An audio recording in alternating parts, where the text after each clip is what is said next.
Saudi আরবে একটা পত্রিকা বের হয় আর রিয়াদ পত্রিকাটার নাম। এই আর রিয়াদ পত্রিকার ভেতরে এক বিচারপতির সাক্ষাৎকার ছাপছে। এই সাক্ষাৎকার পড়ে গোটা আরব কেঁদেছে। একটা আজব করুণ সাক্ষাৎকার। বিচারপতি সাক্ষাৎকারে বলেছে, গত এত তারিখে একটা বিচার আমার আদালতে আসছে, যেই বিচার করতে গিয়ে আমি কেঁদেছি, আমার কান্না এখনো বন্ধ হয় না। ভাবলাম বিচারের চিত্রটা জাতির কাছে একটু পেশ করি। বিচারপতি সাক্ষাৎকারে বলছে, একটা মামলা আমার আদালতে আসছে, যে মামলাটা দিয়েছে ছোট ভাই বড় ভাইয়ের নামে। আমার দেশে যদি ছোট ভাই বড় ভাইয়ের নামে মামলা দেয় তাহলে মামলা হয় এগুলো এরকম, মহামান্য আদালত মারে আব্বারে বুলায়া বুলায়া বড় ভাই জমি লেহে হয়ে গেছে, আমি সুষম বন্টন চাই।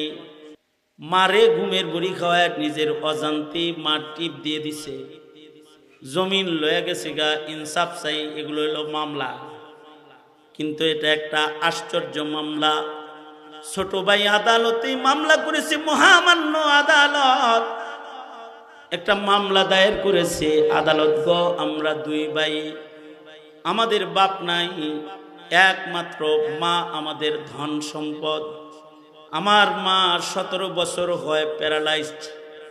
কখনো কখনো মা বিছানায় পেশাব পায়খানা করে দেয়। আমার বড় ভাই 17 বছর ধরে মায়ের খেদমত একা একা করতেছে আর নিজের জান্নাতের দরওয়াজাকে প্রশস্ত করতেছে।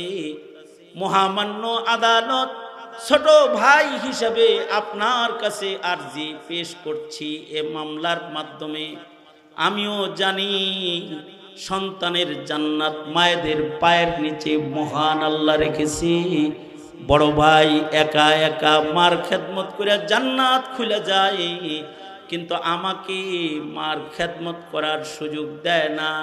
আমি মামলার মাধ্যমে মার খেদমত করার জন্য হাজির হয়েছি আদালতে। আমিও সমান অধিকার হিসাবে আমি আমার মার খেদমত করে আমার জান্নাতটাকে একটু প্রশস্ত করবার চাই। এটা হলো আদালতে মামলা, ছোট ভাইয়ের মামলা বড় ভাইয়ের ব্যাপারে। আমাদের দেশের নোংরা নষ্ট মামলার মতো মামলা এটা না। মামলাটা হলো খেদমতের অধিকারের মামলা, জান্নাত খোলার মামলা।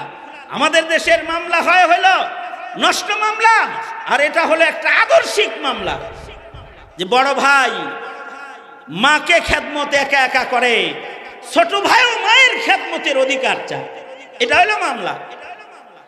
আদালত বলে, মামলার কারণে আমি দুনো ভাই ও বৃদ্ধা মাকেই আদালতে তলব করলাম।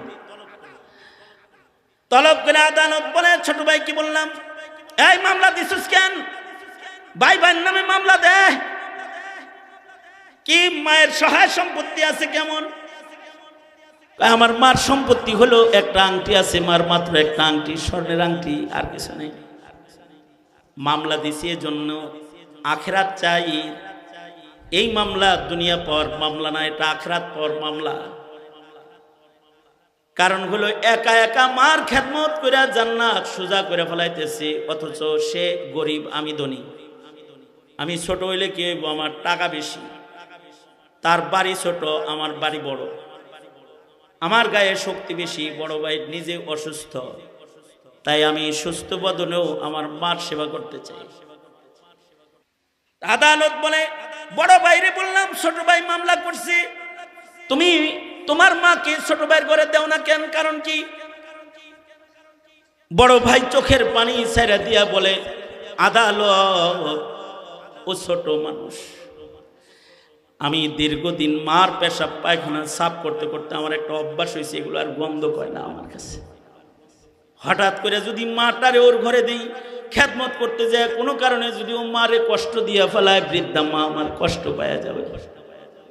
এই কারণে ওর কষ্ট হবে, মায়ের কষ্ট হবে চিন্তা কইরা অসুস্থ বদনেই মার খেদমত করে যাই। মাকে ওর ঘরে দেই না। আদালতে দুই ভাই যখন দাবি পেশ করেছে, আদালত বলে, আমি বুড়া মারে বললাম, মা তুমি কোন সন্তানের ঘরে থেকে শান্তি পাবে গো মা? তুমি যার ঘরে থাকতে চাও তার কথা আমি কাগজে আদালত থেকে লিখে দিব।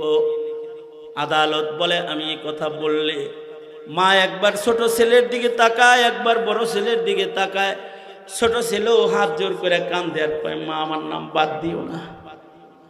আর বড় ছেলেও কান্দে আর কয়, মা আমার নামটা কাইটা দিও না। আমি বললাম, মা অসুস্থ মানুষ যে কোনো এক সন্তানের ঘরে তো থাকতেই হবে, কার ঘর লিখে দিব? একটা নাম উচ্চারণ করেন।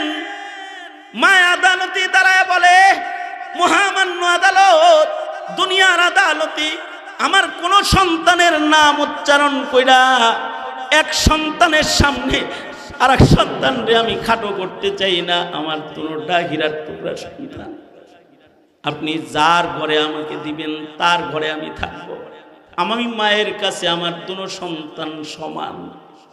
আদালত বলে, মা যখন এমন অপারগতা প্রকাশ করলো, আমি শরঈ ফয়সালা পেশ করতে, ইনসাফ কায়েম করতে বললাম, ছোট ভাই যাও, তোমার টাকা বেশি, তোমার গায়ে শক্তি বেশি, খেদমতের কামনায় মামলা তুমি করেছো, তোমার মাকে তোমার ঘরে খেদমতের জন্য আপাতত দিয়ে দিলাম, কিন্তু তুমি বড় ভাইয়ের দরজায় দাঁড়াইলে বড় ভাই তোমাকে নিরাশ করেছে। তোমার ভাই কখনো তোমার দরজায় দাঁড়ায় তার মাকে নিজের ঘরে 2-4 দিনের জন্য যদি নিয়ে যেতে চায় আর দরজায় দাঁড়ায়, বাধা দিবা না। নিজের কোলে কইরা মাটাকে বড় ভাইয়ের ঘরেও 2-4 দিনের জন্য দিয়ে আইসো। আদালত বলে, একটা মায়ের ঘরে যখন এমন 2টা কলিজার টুকরা সন্তান, হায় রে, সব ঘরে এমন 2টা সন্তান লাগে না। দুনিয়ার সব মা বাপ যদি এমন একটা কইরা এক সন্তান পাইতো, তাইলে দুনিয়ার কোনো মাকে বৃদ্ধাশ্রমে সময় কাটাতে হতো না, কোনো মাকে ভিক্ষার ঝুলি নিয়ে সন্তান থাকতে মানুষের দ্বারে দ্বারে ঘুরতে হতো না, কোনো মাকে দরজা বন্ধ কইরা চোখের পানি মা বাবাকে ফেলতে হইতো না। এই কারণে আল্লাহ বলে, এরকম নেক সন্তান তোমরা গোলামেরা আমার কাছে কামনা করো।